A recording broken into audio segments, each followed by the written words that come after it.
It's a draw between Anish Giri and Boris Gelfand. Can you please tell a little bit about this game? It seems, Boris, that you're a bit disappointed with the outcome. Well, I had the minimal advantage, but now it seems that Anish blundered and I didn't take an opportunity.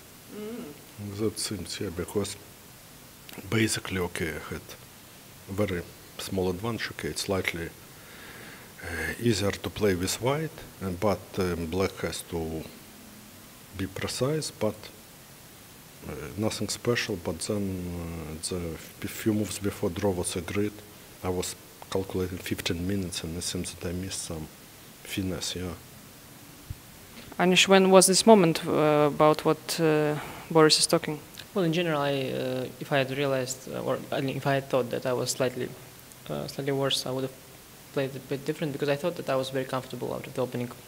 When after we traded the light square bishops, I thought I even had some thought that maybe I'm already on the good side of things. But yeah, then I was still not sure, not ready to believe that I'm slightly worse. But I think after knight h5, maybe that is a little bit imprecise, because I had some moves like queen f5.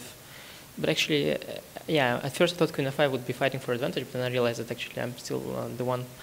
I don't have any hope, and only white can hope. And I started calculating variations, and I saw some draws, but then they were kind of not nice draws. You know, I was the one making them, and I was thinking that okay, I should not play like that. Yeah, I shouldn't try to make draw in an equal position. But then I realized that yeah, suddenly I'm slightly worse, because I was counting on this queen g4, knight e6, knight c5, which happened in the game. And in the final position, I think I'm very fine.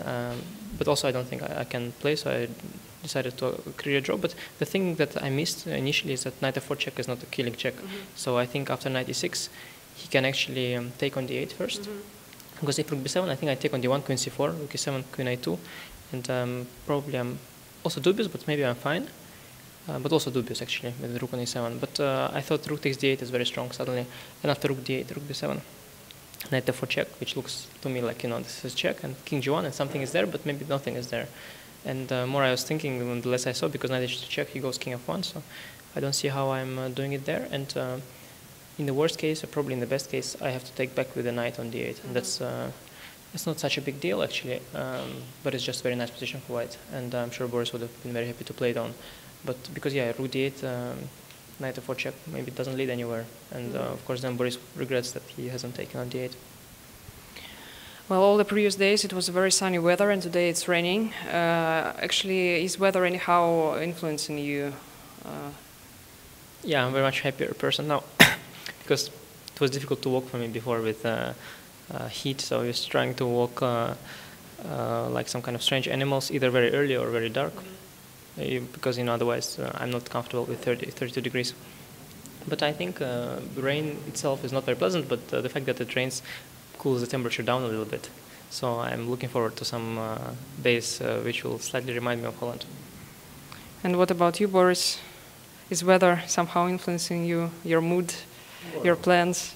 Well, in a way, yeah, but you know, the level of play influences much more, yeah. You know, if you play well, you're in good mood. If you play poor, doesn't matter what the weather is, yeah. Well, I know that Anish is helped by by Erwin Lemmy. We talked with him today. And Boris, who is your second here? No, here I'm alone, but I get some help, as usual, yeah. But generally, what do you think? It is better to have a second at the tournament, or it doesn't matter if this person helps you from afar, or is at the venue? Well, I think it's preferable to have on the venue. Normally, yeah. You know, sometimes it happens. It didn't happen with me, but many stories that players took seconds, which were, you know, they couldn't get rid of for the whole tournament, yeah, and maybe even after. Never happened with me, fortunately, yeah? You know. But you know, this time for some reasons I didn't come with a second by myself. Yeah, I think also Boris is one of the few people who has a legendary collaboration with his second. Yeah, I think Alexander Husman, because I think it's very rare that people can stand each other for so long, and their collaboration is obviously very fruitful in their case. So I think many teams should take Boris and Alexander as an example. Thanks a lot. Thank you.